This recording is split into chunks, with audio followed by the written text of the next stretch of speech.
right, well, good afternoon, everyone. I'm here today with Councilor Mark Conway, Deputy Solicitor Thompson, Chief Solicitor DiPietro, and this is a very important day for Baltimore. Reforming our police department has been central to my entire career in public service and is one of the critical goals of my administration.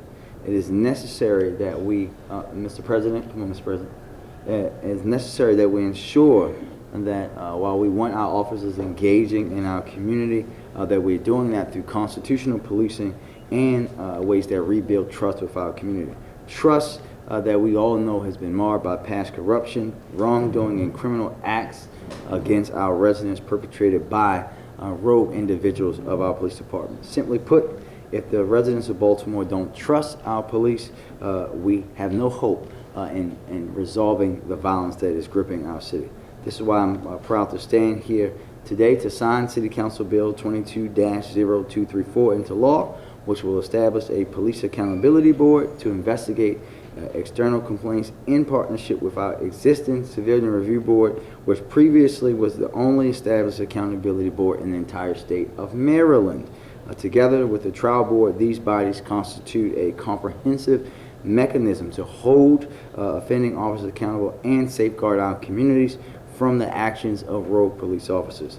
I would be remiss if I didn't thank the House of Delegates and the Maryland General Assembly, the Maryland State Senate, for passing the Maryland Police Accountability Act and working with my administration to ensure the effectiveness and integrity of investigations. I also want to thank Councilman Conway for sponsoring this bill in the City Council, and our advocates for joining us in championing this cause, and for you, Mr. President, for both your time here on the council and in Annapolis, and then back here on the council and working around these issues. My administration will work through the Office of Equity and Civil Rights to ensure that all complaints are properly handled with a lens of equity and justice. And thank you, and I will first turn it over to you, Mr. Councilman.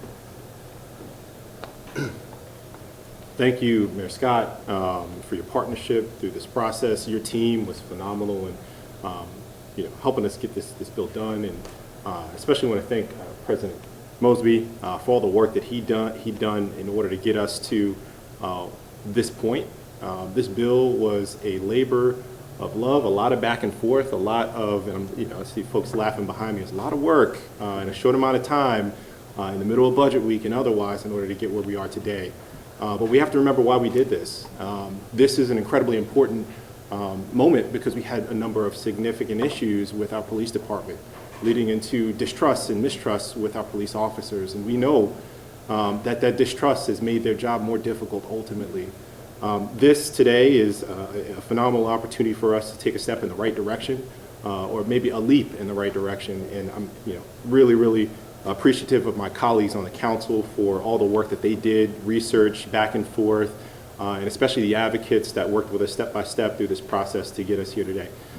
So really looking forward to the future, and I just want to once again thank Mayor Scott and President Mosby for all the work that you guys did on this. It was really yeoman's work. Thank you. All right, Mr. President. Thank you, Mr. Mayor. First and foremost, when we talk about partners in progress, I think that there is no other bill that really speaks to that, not just here in City Hall, but also stretching all the way to Annapolis and our partners in the Senate and in the House in Annapolis. Like the chairman said, when we looked at this bill, we had a short window of time to make sure we got it done, but it shows you the level of importance and how this is a core competency, not only to the council, but also to this administration. Every single day we talk about the issues of crime that has festered not only in our city, but throughout this country, particularly as it relates to coming out the pandemic and the byproducts of the pandemic. And the one thing that we understand and know, Mr. Mayor, is in order for us to truly tackle it in a holistic and sustainable way, the community has to be a partner in it. And with the unfortunate incidents that have occurred to really sever the trust of the community and law enforcement, it's really important that the community has a seat at the table. And that's what the Police Accountability Board does. It provides an opportunity for everyday citizens throughout our community, in every single neighborhood, in every single community and accessing an opportunity to speak on behalf of what is going on and occurring in the police department. And it's a win-win for everybody. I get excited thinking about the benefit to our community, but I also get excited when I think about the benefit to the brave men and women of the police department that put their lives on the line on a daily basis to do the work for the city of Baltimore, the right work for the city of Baltimore. And the fact that many of those individuals have been trapped in situations because of some of the wrongdoings of their fellow officers. Again, this ties the community to that. The last thing I like to say is the community and its trust of the criminal justice system is the bedrock of the criminal justice system. When we talk about clearance rates, when we talk about convictions, when we talk about in the home of witness intimidation, when the stop snitching mentality began, it's critically important that our community feels safe, but more importantly, feels like they have a seat at the table because that table is of integrity and that table is of value. And that's what this board created today. So again, you know, when we see that short time frame period of how we came up with this, when the chair came to me and said, we got to do it by July 1st, let's try to get this thing done in the midst of the budget session, Mr. Mayor.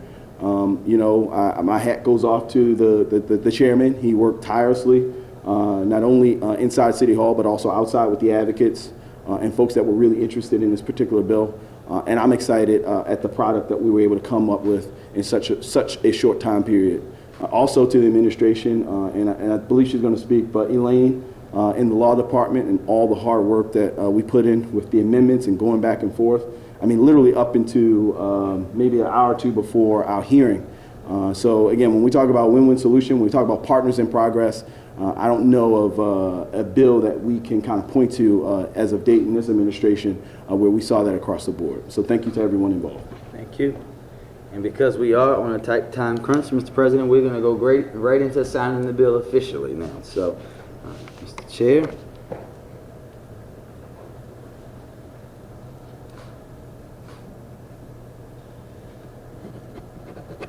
Congratulations, sir. Thank you. Thank you. That way.